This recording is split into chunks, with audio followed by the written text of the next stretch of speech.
everyone, welcome to my channel. I am Simran Sahani. तो all my brothers and sisters, I know you guys miss me. तुमने मुझे miss करा और मैंने भी तुम लोगों को काफ़ी मिस करा बिकॉज काफ़ी दिनों से हम लोगों ने कोई बातचीत नहीं करी है. Like we used to do, like हम बातें करते हैं कि कैसे हमारी प्रिपरेशन हो रही है एंड ऑल दैट. तो आज यही छोटा सा हमारा सेशन है एंड लेट्स टॉक. तो यहाँ तुम देख सकते हो, यहाँ मैंने वो डेक्स्टर वाली डीडी बना दिया बिकॉज आई रिमेंबर दैट भैया ने तुम्हें एक वीडियो में बता दिया था वो राज कि वो मुझे डीडी क्यों बोलते हैं बिकॉज ही थिंक्स मैं वो डेक्स्टर वाली डीडी हूँ.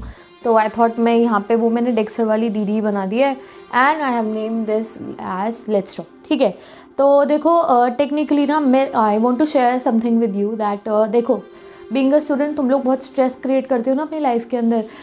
स्ट्रेस क्रिएट होता है, फिर तुम मैसेज करते हो दीदी बड़ी दिक्कत आ रही है, ये वाली प्रॉब्लम हो रही है, ये हो रही है. तो ऐसे ही ना मैं भी एट टाइम्स अपनी लाइफ के अंदर स्ट्रेस क्रिएट कर लेती हूँ.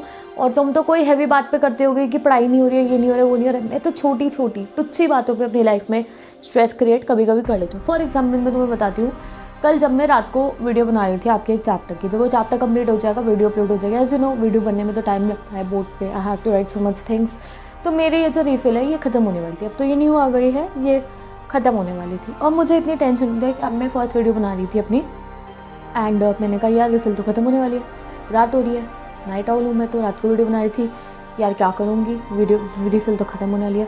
तो जब मैंने फर्स्ट वीडियो बनाई थी that was of economics chapter, उसमें भी मुझे बिल्कुल टेंशन होती रही इंपॉर्टेंट क्वेश्चन की, यार मेरी रिफिल ख़त्म हो जाएगी, रिफिल ख़त्म हो जाएगी. और जब नेक्स्ट वीडियो बनाई उसमें भी तो इतनी छोटी सी बात की मैं टेंशन, अरे यार रिफिल ख़त्म हो गई तो हो गई ना, अगले दिन बन जाएगी वीडियो, क्या दिक्कत है. ठीक है, या फिर दूसरे कुछ भी anything I would have done. तुम सोच रहे हो कि क्या दीदी ने छोटी सी.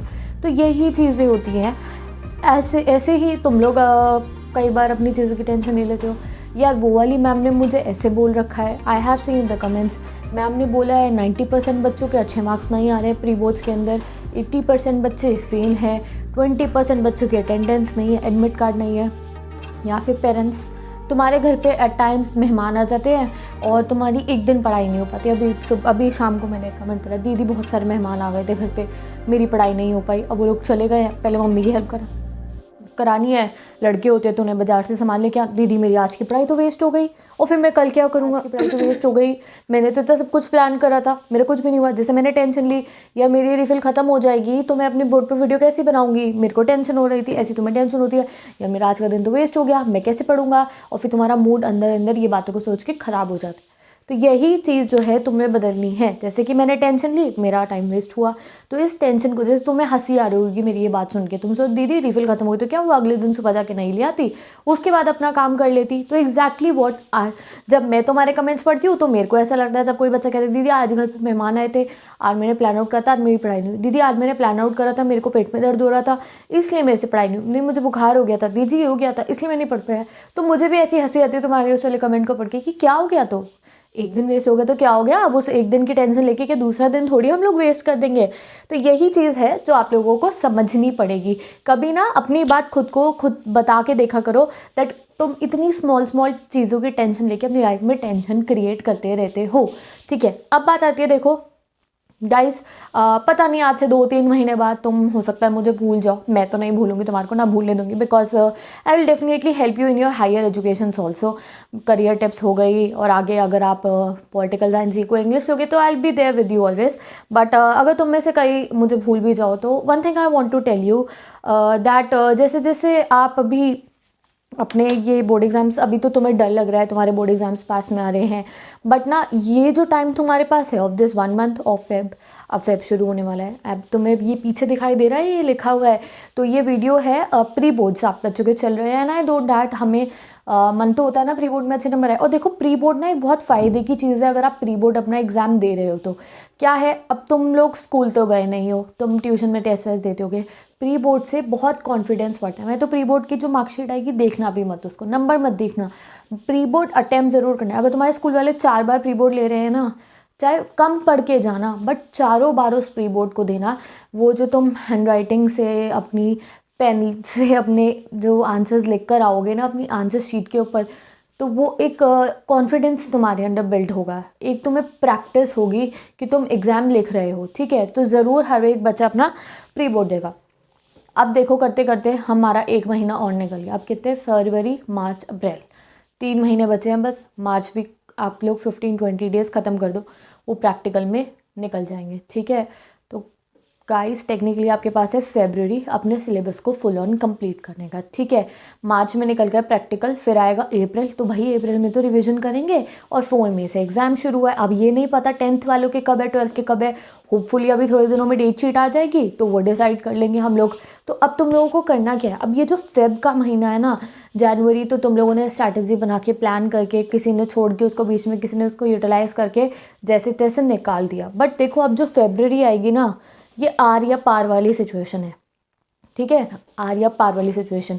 बिकॉज मार्च में आधा से ज़्यादा टाइम, मार्च के 20 to 15 डेज़ आप बिल्कुल वेस्ट मानो। कई बच्चे तो स्कूल में कुछ फेयरवेल वगैरह भी करे होंगे, चलो वो नहीं करे, फिर भी बहुत सारी चीज़ें होती हैं प्रैक्टिकल के टाइम पे। तुम मुझे उन पे भी वीडियोस बनाऊंगी, how you will present your self in your practicals. तो नया नया आप स्कूल जाओगे, अब जब सडनली मार्च के अंदर, कहीं तो अभी तक गए ही नहीं होंगे, तो वो बिल्कुल मार्च में ये मत सोचना कि सिलेबस कंप्लीशन का टाइम मिल जाएगा। तुम में से काफ़ी बच्चे होंगे जिसका है सिलेबस कंप्लीट, तो उनकी बात नहीं है। जो अभी भी अंदर से कॉन्फिडेंस नहीं आता, बीइंग अ स्टूडेंट मेरे को पता था मेरा ना सिलेबस नवंबर में ही कंप्लीट हो गया था, बट मुझे डर लग रहा था because of some marriages at my home, तो मेरा थोड़ा बहुत लैगिंग बिहाइंड था। तो मैंने दिसंबर में अपने स्कूल जाना ही बंद कर दिया बिल्कुल। मेरे फ्रेंड्स भी मुझे टीज़ करते थे, तुम्हारे तो अभी फ्रेंड्स नहीं कहते होंगे, तुम्हारे तो स्कूल का सिस्टम अभी डिफरेंट है। सब लड़कियां स्कूल जाती थी, बॉय स्कूल जाते थे, वो स्कूल में मज़े करते थे। टीचर्स ज़्यादा पढ़ाते नहीं हैं इनके दिनों में, मज़े करते हैं बच्चे स्कूल के अंदर। और मेरे फ्रेंड्स मुझे कहते थे फ़ोन पे कि यार इतने मज़े आ रहे हैं आजकल, तो मैम थोड़ी देर पर आके बाहर चली जाती है, फिर हम लोग बाहर मज़े करते हैं ग्राउंड में, और यही दिन तो हमें याद आएंगे, तू आती क्यों नहीं है स्कूल, तू तुझे टॉप मारना है तुझे। मैं बिल्कुल इग्नोर करती थी। टीचर्स मुझे कहते थे क्यों नहीं आ रहे हो स्कूल, नहीं, मुझे पता था दैट वो जो मेरा 1 महीने मैंने और मज़े ले लिया ना दिसंबर में स्कूल जाके गप्पे मार के, वो मुझे बाद में ना याद दिलाएंगे जब मुझे जनवरी के अंदर बैठ के अपना सिलेबस भी दोबारा से कंप्लीट करना पड़ेगा, रिवीजन। बिकॉज हम ह्यूमैनिटी स्टूडेंट्स के पास तो थ्योरी सब्जेक्ट इतना ज़्यादा होता है, सब कुछ लर्न करते करते हमें बार बार रिवाइज करना होता है, वरना वो माइंड से स्लिप कर जाता है। एग्जैक्टली ह्यूमैनिटी स्टूडेंट, आप अग्री करते हो इस बात के साथ सारे? I am not saying that बाकी सब्जेक्ट डिफिकल्ट नहीं है, बाकी सब्जेक्ट भी बहुत डिफिकल्ट है, ऑन देयर पार्ट हर एक सब्जेक्ट बहुत डिफिकल्ट होता है। बिकॉज और थ्योरी सब्जेक्ट्स का लो तो आपको लर्निंग के साथ साथ रिविजन भी करना है। तो बेसिकली इस वीडियो में तो मैं अपनी बातें ही बता रही हूँ तुम्हारे को, सो दैट तुम्हें समझ में आए। अब तुम्हारे को भी इसी तरीके के प्रेशर्स से डील करना पड़ता है। और ना at times I know that कई बार ना मैं वीडियो बना रही होती हूँ, मैं ऑफिस का काम करके आती हूँ, उसके बाद एट टाइम्स हमारा मूड एकदम से बहुत डल हो जाता है, लो हो जाता है, पता नहीं काम कर रहे हैं, पढ़ाई कर रहे हैं, लर्न कर रहे हैं, हो भी रहा है लर्न, क्वेश्चन आंसर्स वगैरह, कभी भी डल हो जाता है, यार पढ़ते ही नहीं क्या, या कुछ बच्चा ही नहीं है लाइफ के अंदर, पढ़ते ही नहीं क्या। या फिर जब तुम पढ़ भी रहे हो सडनली, तब भी तुम्हारे पेरेंट, मम्मी या पापा में से कोई आके कुछ ऐसी बात बोल देता है, तुम्हारे दिल को चोट पहुँचा देती है कि यार मैं तो पढ़ता भी हूँ तब भी मुझे बातें सुननी पड़ती हैं। होता है ना ऐसा कई बार, can you connect with this thing, होता है ऐसा। तो इन सब चीज़ों से डील करना सीखो। एंड सेकेंडली मैं तुम्हें एक बहुत ईजी चीज़ बताती हूँ, लाइक मैं हिंदू हूँ, तो मेरे को ये चीज़ काफ़ी हेल्प करती है। कई बार ना ऐसा होता है, बहुत मूड डल सा होता है and you feel very monotonous, मतलब बहुत बुरा सा फील हो रहा है। तो उस समय पे देखो, पुराने ज़माने के जो लोग थे, तुम दादा दादी नहीं, उनसे भी, आजकल तो वो लोग भी व्हाट्सएप में ही लगे रहते हैं, दादा नानी वगैरह भी फेसबुक पे नहीं, उससे और बड़े बड़े जो तुम्हारी परदादी दादी थी ना, वो लोग क्या करते थे मोस्टली, देखो वो स्पिरिचुअलिटी में बहुत बिलीव करते थे। और मैं भी तुम्हें बस 5 मिनट का ये बात बता रही हूँ। जैसे कहते हैं ना बहुत स्ट्रेस हो तो लोग कहते हैं मेडिटेशन, भाई कैसे करें मेडिटेशन, हमें नहीं आती करनी, वो उसके लिए पूरे सेशंस लेने पड़ते हैं, उतना टाइम थोड़ी, हमें तो बोर्ड एग्जाम की प्रिपरेशन करनी है, ऐसे कैसे मेडिटेशन सीख लें अभी से। या फिर मैं कहती हूँ तुम गाने सुनो, तो कई बार गाने सुन के भी नहीं होता। तो Radha I would suggest you, अगर आप हिंदू हो, बच्चे जो हैं, कभी इस चीज़ को ट्राई करके देखना। मैंने वो यू फील वेरी लो, परेशान हो रहे होते हो, तो कभी ना ईयरफोन्स में लगा के एक बार यूट्यूब पे ही हनुमान चालीसा 3 बार सुन लेना। You will feel very spirituality से भर जाओगे और अंदर से ना एक एनर्जी है। अगर आप मुस्लिम हो तो जिस टाइम पे आपका नमाज़ पढ़ने का टाइम है, या जो भी आपका रूटीन होता है, उसको फॉलो करना स्टार्ट कर दो। अगर आपको रोज़ मन ख़राब होता है तो, अगर सिख हो तो गुरुद्वारे जाओ, मत्था टेक के आओ। अगर गुरुद्वारे नहीं जा सकते, मेरे घर के पास गुरुद्वारे कभी कभी नहीं होता मेरा जाने का टाइम, तो घर पे ही पाठ करो, ठीक है। 10 मिनट, ये चाहे 10 मिनट अपनी कॉपी बंद करके, मैंने जैसे आपको बताया यूट्यूब पे सुनना, जो कुछ भी 10 मिनट टॉक टू गॉड, ठीक है, हो जाती है। कई बार आपकी सिंपल सा सॉल्यूशन यही होता है। हमें मेडिटेशन करनी तो नहीं आती है ना, बट 10 मिनट अगर हम बात कर लेते हैं ना, टू आवर ऑलमाइटी, तो ना सब कुछ सही हो जाता है। तो तुम लोग ये चीज़ ट्राई करके देखना, हेल्प करेगी तो बहुत अच्छी बात है। मेरे को तो हमेशा हेल्प करती है। जैसे टाइम्स हो जाता है बहुत ज़्यादा डिमोटिवेट हो जाते हो, तो कभी मेरी वो वीडियो देख के आप मोटिवेट हो जाते हो, या फिर कभी आप ये कर सकते हो, हिंदू हो तो हनुमान चालीसा सुनो, बहुत ज़्यादा आपको अच्छी फीलिंग आएगी। आप जिस भी धर्म के हो, जिस भी गॉड को आप मानते हो, तो उनसे थोड़ा सा कनेक्ट करना and you will feel very energetic. At times होता है हमारे पेरेंट्स, टीचर्स या हमारा कोई दोस्त हमें नहीं समझ सकता है, तो जिन्होंने हमें बनाया हम उनको ही समझाने की कोशिश करते हैं कि हमें परेशानी हो रही है, एंड वो आपकी जो परेशानी सॉल्व हो जाएगी। तो हर एक बच्चा ट्राई करके देखना, एंड अगर मेरी तरह तुम्हें ये टेक्निक हेल्प करती है तो obviously tell me down in the comment section. अब देखो, lastly I want to tell you, इस नोट पे मैं इस वीडियो को कंप्लीट कर रही हूँ, दैट सिलेबस जो है, जो बचा है वो तो हम कंप्लीट कर लेंगे, रिविजन भी हम कर लेंगे। कई बच्चे तो एंड के 1 महीने में पढ़ के भी बड़े झंडे गाड़ आते हैं, बट तुम्हें वैसा नहीं बनना है, एंड के 1 महीने में पढ़ के झंडे गाड़ने वाला। हमें रिस्क लेने का कोई शौक नहीं है, ठीक है। तो दिस फेब्रुअरी, ठीक है, आज क्या है, आज 27 जनवरी है, और तुम खुद से प्रॉमिस कर लो, अपने आप से प्रॉमिस कर लो कि भैया अब ये जो फेब्रुअरी है ना, इसका एक भी दिन वेस्ट नहीं होगा, एक भी दिन वेस्ट नहीं होगा, ना मेरी तरफ से ना ही तुम्हारी तरफ से, ठीक है। तो ये एक बिल्कुल ही अपने दिल के स्टैम्प पेपर पे लिख लो, अपने माइंड के स्टैम्प पेपर पे लिख लो कि जो फेब है उसका मैंने एक भी दिन वेस्ट नहीं करना, एक्सेप्ट द बसंत पंचमी, ठीक है।